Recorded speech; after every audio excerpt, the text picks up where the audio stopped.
Đức Mục Kiền Liên Bồ Tát, thần thông đệ nhất và nguồn gốc lễ Vu Lan. Phần 1. Bối cảnh và thời niên thiếu.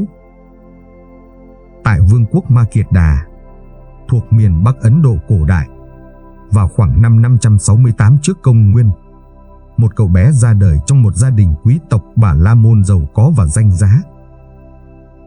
Cậu được đặt tên là Câu Lợi Đà, sau này trở thành tôn giả Mục Kiền Liên, một trong 10 đại đệ tử của Đức Phật Thích Ca Mâu Ni, nổi tiếng với thần thông bậc nhất trong hàng thanh văn. Câu Lợi Đà sinh ra tại một ngôi làng nhỏ gần thành Ba Đề, nơi cha mẹ cậu là những người quyền quý, am hiểu truyền thống Bà La Môn giáo. Từ nhỏ, Câu Lợi Đà đã thông minh, ham học hỏi và có tình bạn thân thiết với Xá Lợi Phất, một người bạn đồng hành trong hành trình tìm kiếm chân lý. Cả hai lớn lên trong sự sung túc, được giáo dục theo các kinh điển Vệ Đà, nhưng sự giàu sang không làm họ thỏa mãn. Họ thường thảo luận về ý nghĩa cuộc đời, khổ đau và sự vô thường. Một biến cố quan trọng xảy ra khi Câu Lợi Đà và Xá Lợi Phất tham dự một lễ hội lớn, gọi là Hội Sơn Thần, với các màn ca múa, biểu diễn náo nhiệt. Giữa niềm vui thế tục, họ chợt nhận ra mọi lạc thú đều ngắn ngủi, cuối cùng dẫn đến khổ đau. Cảm giác vô thường trỗi dậy mạnh mẽ, khiến họ quyết định từ bỏ gia đình, rời xa cuộc sống giàu sang để trở thành những đạo sĩ du phương, tìm kiếm con đường giải thoát khỏi sinh tử luân hồi. Họ lang thang khắp các miền đất, học hỏi từ các bậc thầy Bà La Môn và các trường phái triết học, nhưng không tìm thấy lời giải đáp thỏa đáng cho câu hỏi về khổ đau và giác ngộ. Cuối cùng, định mệnh dẫn họ đến giáo lý của Đức Phật. Xá Lợi Phất gặp tỳ kheo A Thuyết Thị, một đệ tử của Phật, và được nghe về tứ diệu đế. Ông lập tức giác ngộ và chia sẻ với Câu Lợi Đà. Chỉ qua vài lời dạy, Câu Lợi Đà cũng đốn ngộ và cùng bạn tìm đến Đức Phật tại Tịnh Xá Trúc Lâm, bắt đầu hành trình tu tập để trở thành Mục Kiền Liên, vị Bồ Tát đại hiếu và thần thông đệ nhất.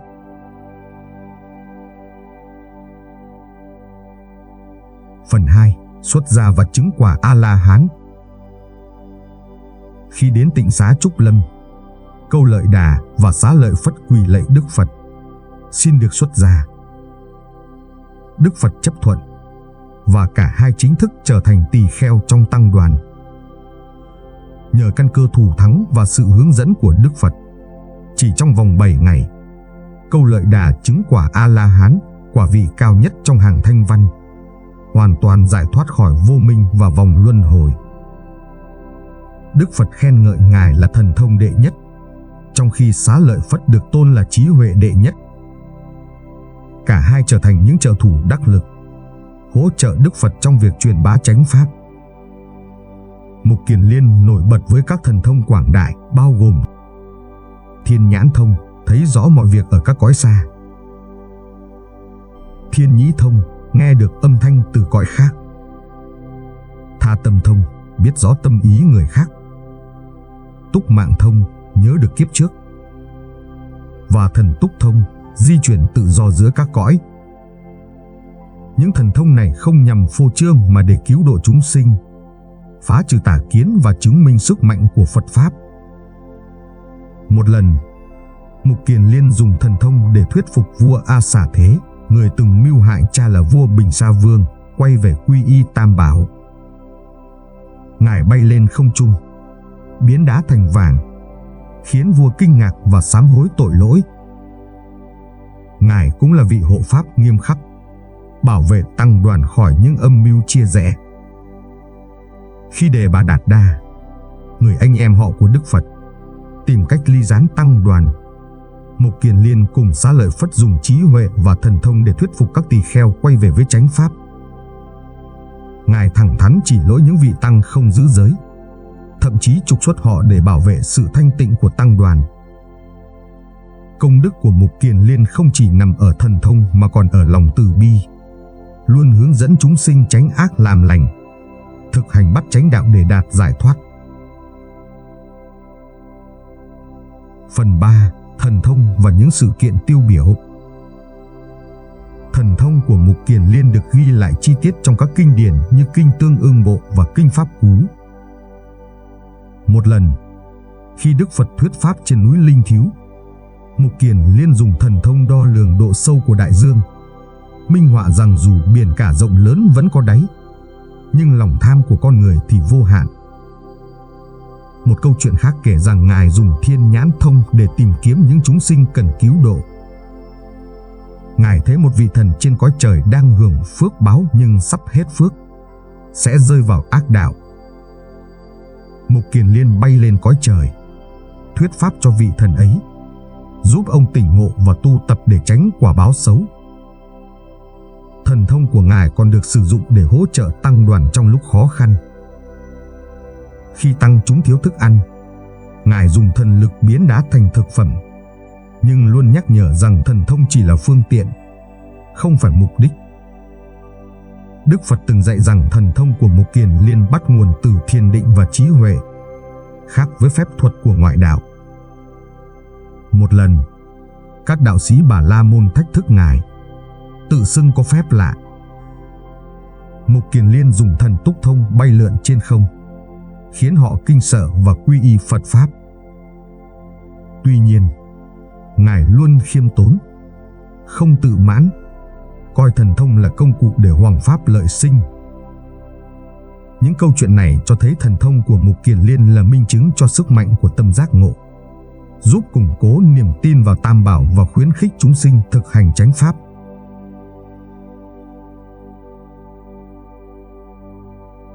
Phần 4. Câu chuyện cứu mẹ và lễ Vu Lan. Câu chuyện nổi tiếng nhất về Mục Kiền Liên là việc cứu mẹ khỏi kiếp ngạ quỷ, trở thành biểu tượng của lòng hiếu thảo và nguồn gốc của lễ Vu Lan báo hiếu. Sau khi chứng quả A-la-hán, Mục Kiền Liên dùng thiên nhãn thông để tìm cha mẹ đã qua đời. Ông thấy cha đang hưởng phước ở cõi trời nhờ công đức tu thiện, nhưng mẹ, bà Thanh Đề, lại rơi vào kiếp ngạ quỷ, chịu khổ đau vì nghiệp ác. Bà Thanh Đề lúc sinh thời keo kiệt, xa hoa, từng lừa dối tăng đoàn và phạm các tội như sát sinh, tham lam. Khi chết, bà phải chịu quả báo làm ngạ quỷ, thân hình gầy guộc, cổ nhỏ như kim, bụng to như trống, luôn đói khát nhưng không thể nuốt được thức ăn. Thấy mẹ chịu khổ, Mục Kiền Liên đau lòng, dùng thần thông mang bát cơm đến cúng dường. Nhưng do nghiệp lực nặng nề, cơm biến thành lửa than, khiến bà càng đau đớn. Ngài trở về Tịnh Xá, quỳ xin Đức Phật chỉ dạy cách cứu mẹ. Đức Phật dạy rằng dù thần thông quảng đại, một mình Ngài không thể hóa giải nghiệp lực của mẹ, vì nghiệp ấy quá nặng. Phật chỉ cách vào ngày rằm tháng 7, khi chư tăng kết thúc mùa an cư kiết hạ, hãy thỉnh chư tăng khắp mười phương tụ họp, làm lễ Vu Lan bồn, cúng dường trai tăng và hồi hướng công đức cho cha mẹ. Mục Kiền Liên làm theo lời Phật, tổ chức lễ cúng dường long trọng. Nhờ sức mạnh chú nguyện của chư tăng, bà Thanh Đề được giải thoát khỏi kiếp ngạ quỷ, sinh về cõi lành. Từ đó, lễ Vu Lan ra đời, trở thành truyền thống khuyến khích Phật tử báo hiếu cha mẹ bằng cách cúng dường Tam Bảo, tụng kinh, phóng sinh và làm việc thiện. Câu chuyện này nhấn mạnh giáo lý nhân quả, nghiệp báo và sức mạnh của tăng đoàn. Nó cũng cho thấy lòng hiếu thảo không chỉ là chăm sóc vật chất mà còn là cứu độ linh hồn cha mẹ qua công đức Phật Pháp. Phần 5. Cái chết và nhập Niết Bàn. Cuộc đời Mục Kiền Liên kết thúc một cách bi tráng, nửa tháng sau khi Xá Lợi Phất nhập Niết Bàn. Do nghiệp ác từ kiếp trước, từng bỏ cha mẹ chết đói trong kiếp làm thợ săn, Ngài phải chịu quả báo bị giết hại. Một nhóm ngoại đạo Giá Na, ghen tị với sự phát triển của Phật giáo, thuê bọn cướp đánh Ngài tại Tịnh Cốc ven rừng Hắc Thạch. Trong 6 ngày liên tiếp, Mục Kiền Liên dùng thần thông ẩn mình để tránh, không muốn kẻ khác phạm tội sát sinh. Nhưng đến ngày thứ 7, Ngài chấp nhận quả báo, để bọn cướp đánh đập đến thân xác tan nát. Dù bị thương nặng, với thiền lực của bậc A-la-hán, Ngài nhập định, tái hiện thân xác nguyên vẹn và bay về yết kiến Đức Phật lần cuối tại Tịnh Xá. Trước đại chúng, Ngài bày tỏ lòng biết ơn Phật Pháp, rồi an nhiên nhập Niết Bàn. Sau đó, vua A Xà Thế bắt và thiêu sống nhóm thủ phạm. Cái chết của Mục Kiền Liên là bài học sâu sắc về luật nhân quả. Dù đạt quả vị A-la-hán, Ngài vẫn phải trả nghiệp cũ, nhưng nhờ giác ngộ, Ngài vượt qua khổ đau mà không sân hận. Xá lợi của Ngài được tôn thờ tại nhiều nơi, nhắc nhở chúng sinh về vô thường và tầm quan trọng của việc đoạn trừ nghiệp chướng qua tu tập. Phần 6. Vai trò và công đức trong tăng đoàn. Mục Kiền Liên không chỉ nổi bật với thần thông mà còn là một vị lãnh đạo xuất sắc trong tăng đoàn. Đức Phật thường giao Ngài cùng Xá Lợi Phất quản lý tăng chúng, duy trì kỷ luật và hòa hợp. Ngài xây dựng môi trường tu tập thanh tịnh, hướng dẫn các tỳ kheo về thiền định và cách phát triển thần thông.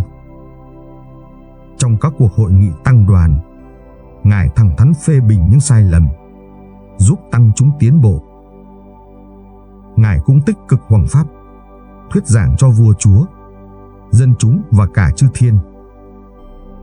Một lần, Ngài dùng thần thông biến thân thành nhiều hình dạng để dạy về vô ngã, giúp chúng sinh hiểu rằng tất cả chỉ là duyên khởi, không có cái tôi cố định.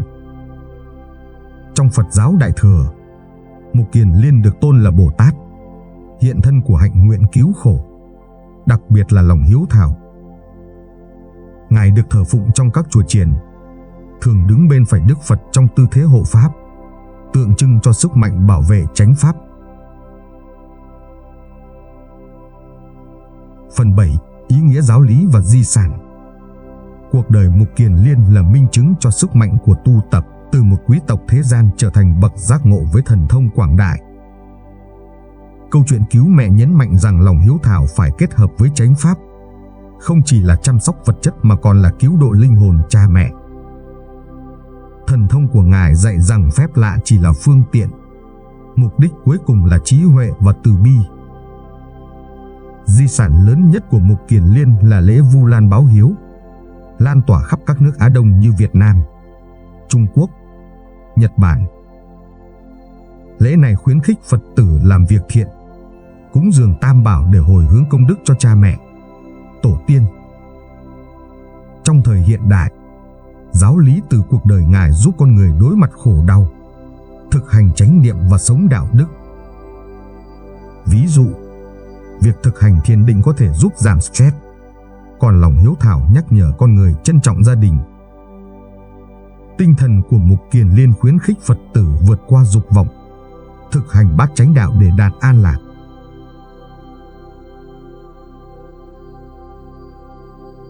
Phần 8. Kết luận và bài học cho đời sống. Đức Mục Kiền Liên Bồ Tát là biểu tượng của thần thông, lòng hiếu thảo và tâm từ bi. Cuộc đời Ngài là bài học về luật nhân quả, vô thường và con đường giác ngộ. Dù có thần thông quảng đại, Ngài luôn khiêm tốn, dùng sức mạnh để cứu độ chúng sinh và bảo vệ chánh pháp. Câu chuyện cứu mẹ và lễ Vu Lan nhắc nhở rằng hiếu đạo không chỉ là nghĩa vụ mà còn là cách tích lũy công đức, giúp cha mẹ thoát khổ. Trong đời sống hiện đại, noi gương Mục Kiền Liên, mỗi người có thể áp dụng giáo lý Phật Pháp bằng cách sống tỉnh thức, làm việc thiện và trân trọng gia đình. Một người làm việc văn phòng có thể thực hành chánh niệm để giữ tâm an lạc. Một người mẹ có thể dạy con bằng lòng từ bi. Và một học sinh có thể tinh tấn học tập để báo hiếu cha mẹ. Cuộc đời Mục Kiền Liên là ngọn đèn soi sáng, khuyến khích chúng sinh đoạn trừ nghiệp chướng, thực hành chánh pháp để đạt giải thoát. Đức Mục Kiền Liên Bồ Tát là tấm gương sáng về lòng hiếu thảo, trí huệ và sức mạnh tâm linh. Bằng cách học theo hạnh nguyện của Ngài, mỗi Phật tử có thể vượt qua khổ đau, tìm thấy an lạc và góp phần xây dựng một thế giới hòa bình, từ bi